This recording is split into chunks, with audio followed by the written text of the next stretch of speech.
अखिल भारतीय महात्मा फुले समता परिषदेची धुळे नंदुरबार जिल्ह्याची उत्तर महाराष्ट्र विभागीय अध्यक्ष बाळासाहेब कर्डक यांच्या मार्गदर्शनात आढावा बैठक संपन्न। आज दिनांक 22 फेब्रुवारी 2025 रोजी धुळे शहरातील ज्येष्ठ नागरिक संघ या ठिकाणी अखिल भारतीय महात्मा फुले समता परिषदेचे राष्ट्रीय अध्यक्ष माजी उपमुख्यमंत्री छगन भुजबळ यांच्या मार्गदर्शनात सूचनेनुसार अखिल भारतीय महात्मा फुले समता परिषदेची आढावा बैठक आज पार पडली। दुपारी 3 वाजता धुळे शहरातील शिवतीर्थ चौकातील ज्येष्ठ नागरिक संघाच्या भवनात सदर आढावा बैठक घेण्यात आली। या बैठकीत अखिल भारतीय महात्मा फुले समता परिषदेचे प्रदेश उपाध्यक्ष दिलीप खैरे, उत्तर महाराष्ट्र विभागीय अध्यक्ष बाळासाहेब कर्डक यांच्या प्रमुख उपस्थितीत सदर आढावा बैठक पार पडली।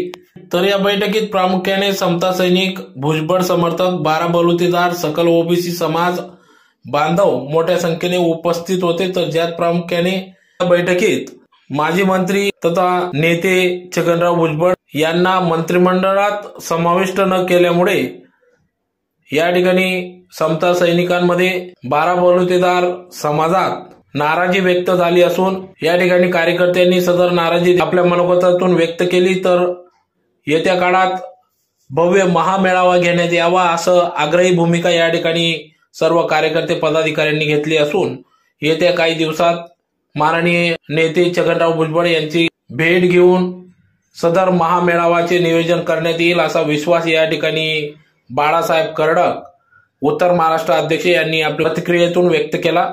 तर या कार्यक्रमाप्रसंगी या ठिकाणी उत्तर महाराष्ट्र अध्यक्ष बाळासाहेब कर्डक, अनिल नडे, संतोष पुंड, कुंभार समाजाचे नेते सुरेश बहाडकर, राजेंद्र वाघ, प्राचार्य एस.टी. चौधरी, बीबी महाजन, बी.एम. जाधव, बटुआप्पा चौधरी, गोपाल देवरे, अण्णासाहेब माडी, हिरालाल महाजन, बी.एन. बिरारी, भीमराव वारुडे, रामकृष्ण मोरे, योगेश बागुल, वामनराव बापूजी आदी पदाधिकाऱ्यांच्या उपस्थितीत सदर कार्यक्रम पार पडला। तर या कार्यक्रमाचे आयोजन, बैठकीचे आयोजन धुळे जिल्हाध्यक्ष राजेश बागुल, जिल्हा सचिव बापू महाजन, गणेश खलाने, आबा पगारे, पंकज सोनवणे, विनोद अहिरे, मधुकर माडी, उपमहानगर प्रमुख गुलाब माडी, आझादनगरचे राजू गांगुर्डे, अरुण वाकडे यांनी या कार्यक्रमाचे आयोजन केले।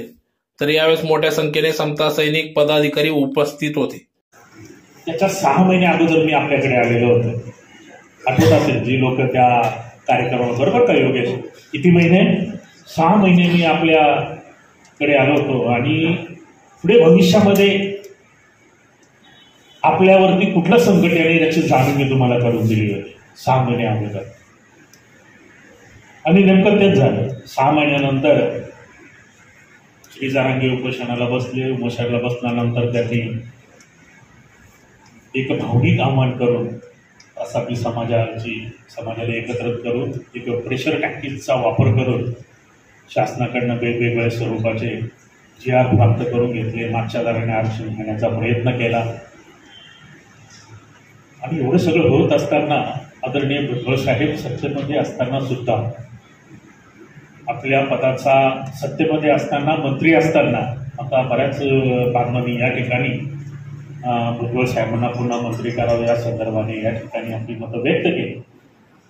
परंतु आपला नेता स्वतः मंत्री असताना या समाजासाठी, ओबीसी समाजासाठी आपल्या त्या मंत्रिपदाचा राजीनामा प्रदेशाध्यक्षाकडे दिला आणि मग या समाजासाठी छातीचा ढाल करून हा आपला योद्धा, म्हणजे हा आपला 76 वर्षाचा योद्धा मैदानामध्ये उतरला।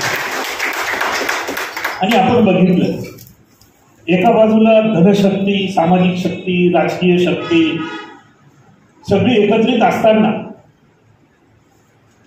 आणि दुसऱ्या बाजूला 374 जातीमध्ये विभागलेला हा आपला ओबीसी समाज, इन्क्लुडिंग NT, BJNT आणि ओबीसी असा हा कंप्लीट 374 जातीचा एक समाज आणि त्यांचं प्रतिनिधित्व, त्यांच्यासाठी लढायला आदरणीय भुजबळ साहेब मैदानामध्ये उतरले।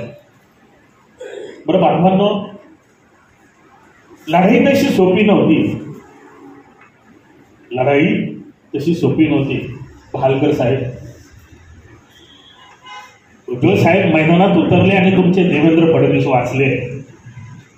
तुमच्या देवेंद्र फडणवीसचा वार आदरणीय भुजबळ साहेबांनी स्वतःच्या अंगावरती घेतला आणि त्याची किंमत त्यांना आता या ठिकाणी मोजावी लागते. कदाचित भुजबळ साहेब त्या आंदोलनामध्ये उतरले नसते तर मग टार्गेट कोण होतं? टार्गेट कोण होतं? त्यांच्या पटलावरती टार्गेट कोण होतं? दिशाच बदलली पूर्णतः भुजबळ साहेब मैदानामध्ये उतरल्यानंतर आणि सर्व भार स्वतः या निधड्या छातीवरती आदरणीय भुजबळ साहेबांनी झेलले. भारतीय महात्मा फुले समता परिषदेची धुळे आणि नंदुरबार जिल्ह्याची बैठक आज या ठिकाणी शिवतीर्थ या ज्येष्ठ नागरिक संघ सभागृहामध्ये संपन्न झाली. या बैठकीमध्ये नंदुरबार आणि धुळे जिल्ह्यातील सर्व ओबीसी समाजातील घटक या ठिकाणी सहभागी झालेले होते. त्यात प्रामुख्याने कुंभार समाज असेल, त्यानंतर या ठिकाणी माळी समाज असेल, सुतार समाज असेल, नामी समाज असेल, सर्व 12 बलुतेदार 18 आलुतेदार समाजाचे सर्व प्रतिनिधी आज या बैठकीला या ठिकाणी उपस्थित आहेत. आणि आजच्या बैठकीमध्ये प्रामुख्याने आदरणीय भुजबळ साहेब यांना मंत्रिमंडळामध्ये स्थान न दिल्यामुळे बऱ्याचशा कार्यकर्त्यांनी या ठिकाणी आपली नाराजी त्यांनी या ठिकाणी व्यक्त केली आणि त्यामुळे एक मोठ्या स्वरूपाची खतखत ओबीसी समाजामध्ये या ठिकाणी, मी खतखत नाही म्हणा, एक मोठा संताप या ठिकाणी ओबीसी समाजामध्ये दिसून आलेला आहे. आणि त्या निमित्ताने या आढावा बैठकीमध्ये बऱ्याचशा कार्यकर्त्याने आदरणीय भुजबळ साहेबांच्या नेतृत्वाखाली या ठिकाणी एक मोठ्या महामेळाव्याचं नियोजन करावं असं कार्यकर्त्यांनी या ठिकाणी आपली मतं मांडताना आपले विचार व्यक्त केले. आणि मग त्याला अनुसरून मी कार्यकर्त्यांनी या ठिकाणी हितगुज केलं असता असं दिसलं. कार्यकर्त्यांचा जो होरा आहे तो बघितला आणि म्हटलं ठीक आहे, आपण करू. साहेबांची वेळ घेऊन आपण लवकरात लवकर धुळेमध्ये आपण साहेबांचा एक मोठा महामेळावा घेण्याचं प्रयोजन आम्ही करू असं या ठिकाणी स्थानिक पदाधिकाऱ्यांनी सांगितले आहे. मी सदरून निरोप साहेबांची वेळ घेऊन आपण यशस्वीपणे हा ओबीसीच्या मेळावा ठिकाणी साजरा करू.